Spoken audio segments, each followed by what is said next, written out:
Esse assunto que você sugeriu para hoje é muito interessante, porque algumas pessoas nem sabem, né? De repente aparece uma feridinha assim e tal. O que é? Exatamente, é o famoso herpes labial, né?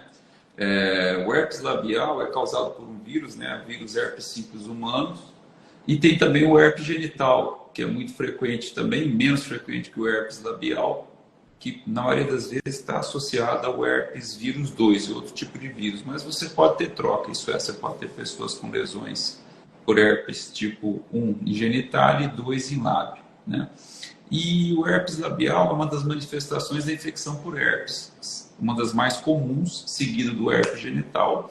E nós temos também outras manifestações mais graves que acometem crianças, normalmente crianças prematuras, né, quando tem a contaminação do nascimento, no canal do parto, podendo chegar até casos de pneumonite e encefalite pelo vírus. Aí são casos mais graves. Mas a população em geral tem o famoso herpes tipo 1, que as lesõezinhas que acometem lábio, né? É tão amplo esse assunto, eu acho que hoje vamos falar mais desse labial, Labial. pode ser? Labial. Então vamos lá, o labial.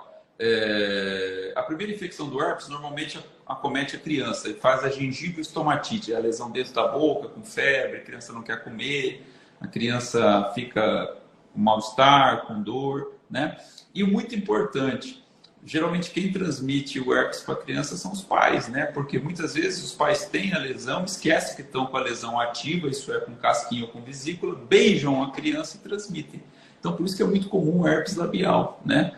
Você pega na infância e é transmitido geralmente para os pais que esquecem que estão com a lesão em atividade e transmitem pelo contato, tá? Com o bebê. Por isso também que algumas pessoas têm em outros lugares, por exemplo, costas, já vi pessoas com lesões em tórax, até coxas, né? Normalmente o que acontece? Você tem um bebezinho bonitinho lá no seu colo, você vai brincar com ele, vai beijar, vai morder, vai cheirar, e você esquece que está com a lesão ativa, né? E isso você pode contaminar a criança. E tem Olha, essa característica, né?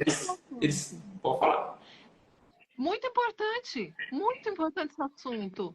Aí tem recém-nascido que a pessoa vai, chega na casa para conhecer o recém-nascido, começa a querer beijar a criança. Não pode, né? Pode Não ser de pode, se várias. você tiver com a lesão em atividade, quando é importante. Então, quando é que o herpes labial é transmissível? Quando você tem lesão, seja vesícula, seja crosta, casquinha que está cicatrizando, tá? Então, nessa fase ele é transmissível. Cicatrizou, acabou, tá? Então, e ele sempre volta no mesmo lugar porque o vírus fica incubado nos nervos da região, né?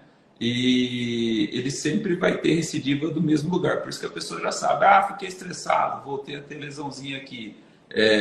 Baixou a imunidade, volta, né, ter lesão sempre no mesmo lugar. E com o tempo as pessoas já sabem quando elas vão ter lesões, né? Começa a ter um formigamento, uma sensação diferente, pode esperar que a lesão vai surgir.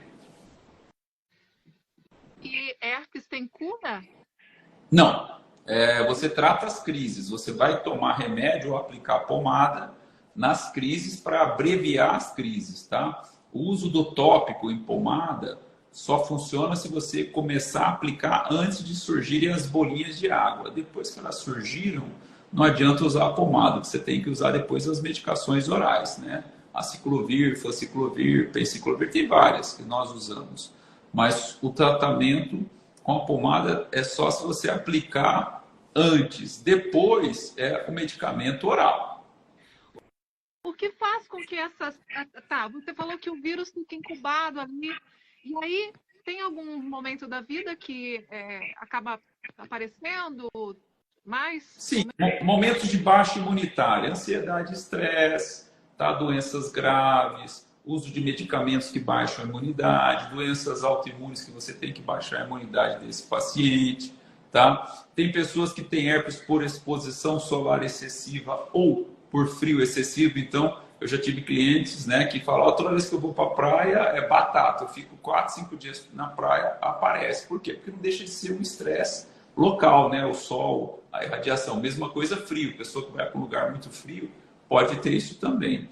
E aí, nesses casos, quando ela é muito recorrente, o que nós fazemos? Aí você pode fazer o tratamento profilático, isso é fazer um tratamento para evitar novas crises, tá?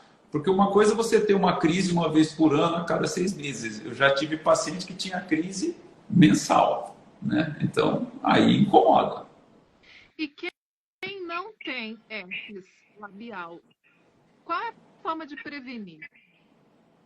É evitar o contato físico com uma pessoa que esteja com uma lesão em atividade, tá? Então, se você não tem herpes labial, tá? Vamos supor, né? Vamos fazer uma hipótese aqui. Você vai cumprimentar alguém, seja numa festa, alguma coisa, ou sei lá, uma pessoa que está numa balada, né? Vai querer beijar outra pessoa. Fica atento para ver se não tem vesícula na boca, alguma coisa que se tivesse, fica mais atento, porque o contato é que transmite. A transmissão é via contato. E quando tá ativa a feridinha, né? Quando não Isso, tem ou feridinha ou as vesículas, né? As bolinhas. bolinhas.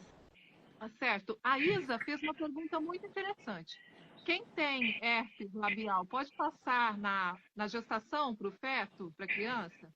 Não. O que passa para a gestação na criança é quando a mãe tem lesão de herpes genital em atividade no momento do parto e parto normal. Entendi. Bem Tá? explicado. Então ela tem que ter... É o contato. Por que a criança pega essas formas em recém-nascido mais graves, né? Porque a mãe está com uma lesão de herpes genital em atividade no momento do parto. Ela passa, tem o contato e aí tem. Nesse caso, a mãe pode estar acompanhando e fazer algum tratamento para não ter as lesões na hora do parto, se ela quer ter um parto normal? Sim, você pode fazer o uso dos antivirais, tá? Aí a questão, o problema é custo, são medicamentos mais caros, muitas vezes você não consegue pegar pelo sistema público, tá? Essa mãe tem que ser orientada no pré-natal, aí nós vamos começar a entrar numa série de fatores que nós temos aí no nosso sistema público, de falhas, né, que geram, às vezes, esses casos, né? Certo. Falta do Doutor, pré-natal adequado, tudo aquela... mais alguma colocação sobre a herpes labial? Eu acho que a herpes zoster vai ficar para a próxima semana, né? Porque Sim, os zoster eu só citei. Os zoster é mais complexo um pouco, né? Que é o famoso cobreiro, para o herpes labial. Na dúvida, tá? Na dúvida, evite o contato com outras pessoas se você suspeitar que tenha lesão em atividade. Quando você suspeitar que é um herpes simples labial, quando você tem lesões nos lábios recorrentes, uma certa frequência, sempre no mesmo lugar. Isso é, as lesões não mudam de lugar, você sempre vai ter lesões no mesmo lugar. Quando isso acontecer, suspeita é de que se tem um herpes labial. Para tirar a dúvida, consulta um colega, pode ser dermatologista ou especialista, tal, qualquer outra área que tenha. Dermatologista é mais comum tratar isso aí, para tirar as dúvidas e te dar as orientações, tanto de prevenção de crises como de tratamento quando elas vierem. Perfeitas as suas explicações. Um assunto muito importante, pertinente, né? Semana que vem, então, herpes zoster, muito complicado, uma dor terrível. Conheço pessoas que tiveram isso e é realmente muito difícil. Exatamente, a dor durante e pós, né? Que você pode ficar com neurite pós, mas isso é assunto para semana que vem. Tá certo. Vamos só responder a Juliana. Ela disse: essa herpes é um sapinho nos lábios das crianças?